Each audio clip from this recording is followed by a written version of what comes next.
திருப்பலி வாசகங்கள் மே 4 2026. பாஸ்கா காலம் 5ஆம் வாரம் திங்கள். முதல் வாசகம் திருத்தூதர் பணிகள் நூலிலிருந்து வாசகம். அந்நாள்களில் பிற இனத்தாரும் யூதரும் தம் தலைவர்களுடன் சேர்ந்து திருத்தூதரை இழிவுபடுத்தி கல்லால் எறிய திட்டமிட்டனர்.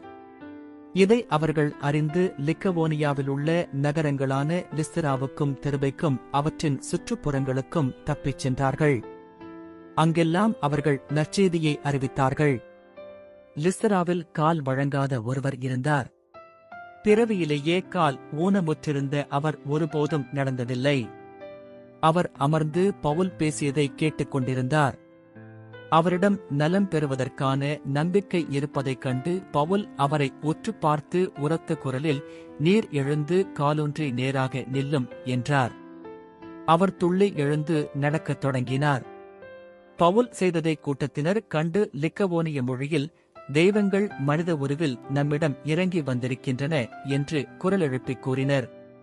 அவர்கள் பர்னபாவை சேயுசு என்றும் அங்கு பவுலே பேசியபடியால் அவரை எர்மசு என்றும் அழைத்தார்கள்.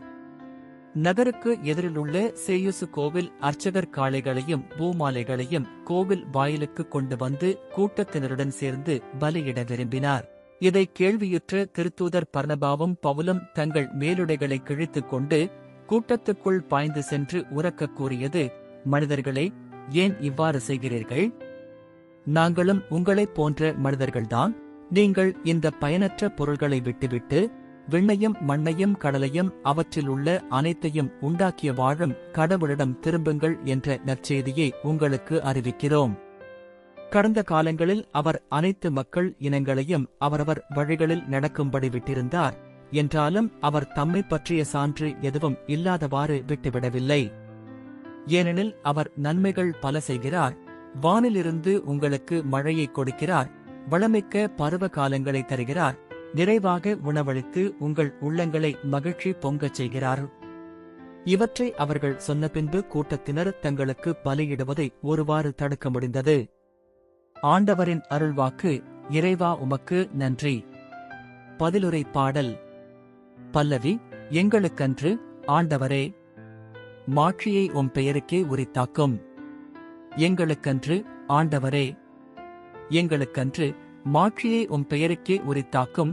உம் பேரன்பையும் உண்மையையும் முன்னிட்டு அதை உமக்கே உரியதாக்கும். அவர்களுடைய கடவுள் எங்கே என பிற இனத்தார் வினவுவது ஏன்? பல்லவி. எங்களுக்கன்று ஆண்டவரே, மாட்சியை உம் பெயருக்கே உரித்தாக்கும். நம் கடவுளோ விண்ணுலகில் உள்ளார்.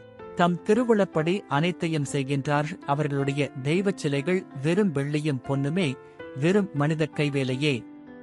பல்லவி. எங்களுக்கன்று ஆண்டவரே, மாட்சியை உம் பெயருக்கே உரித்தாக்கும். நீங்கள் ஆண்டவரிடமிருந்து ஆசி பெறுவீர்களாக. விண்ணையும் மண்ணையும் உருவாக்கியவர் அவரே. விண்ணகமோ ஆண்டவருக்கு உரியது, மண்ணகத்தையோ அவர் மானிடர்க்கு வழங்கியுள்ளார். பல்லவி.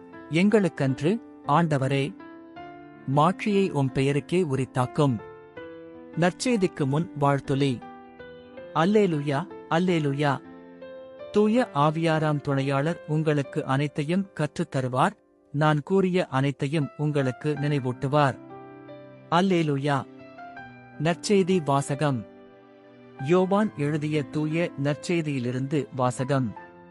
அக்காலத்தில் இயேசு தம் சீடரை நோக்கிக் கூறியது, "என் கட்டளைகளை ஏற்றுக் கடைப்பிடிப்பவர் என் மீது அன்பு கொண்டுள்ளார். என் மீது அன்பு கொள்பவர் மீது தந்தையும் அன்பு கொள்வார். நானும் அவர் மீது அன்பு கொண்டு அவருக்கு என்னை வெளிப்படுத்துவேன்." யூதா இஸ்காரியோத்து யூதாசு அல்ல, மற்றவர் அவரிடம், "ஆண்டவரே, நீர் உம்மை உலகிற்கு வெளிப்படுத்தாமல் எங்களுக்கு வெளிப்படுத்தப் போவதாகச் சொல்கிறீரே, ஏன்?" என்று கேட்டார். அதற்கு இயேசு பின்வருமாறு கூறினார், "என் மீது அன்பு கொண்டுள்ளவர் நான் சொல்வதை கடைப்பிடிப்பார். என் தந்தையும் அவர் மீது அன்பு கொள்வார். நாங்கள் அவரிடம் வந்து அவருடன் குடிகொள்வோம். என் மீது அன்பு கொண்டிராதவர் நான் சொல்வதை கடைப்பிடிப்பதில்லை. நீங்கள் கேட்கும் வார்த்தைகள் என்னுடையவை அல்ல, அவை என்னை அனுப்பிய தந்தையுடையவை. உங்களோடு இருக்கும்போது இவற்றையெல்லாம் உங்களிடம் சொல்லிவிட்டேன். என் பெயரால் தந்தை அனுப்பப் போகிற தூய ஆவியாராம் துணையாளர் உங்களுக்கு அனைத்தையும் கற்றுத் தருவார், நான் கூறிய அனைத்தையும் உங்களுக்கு நினைவூட்டுவார். ஆண்டவரின் அருள்வாக்கு. கிறிஸ்துவே உமக்கு புகழ்.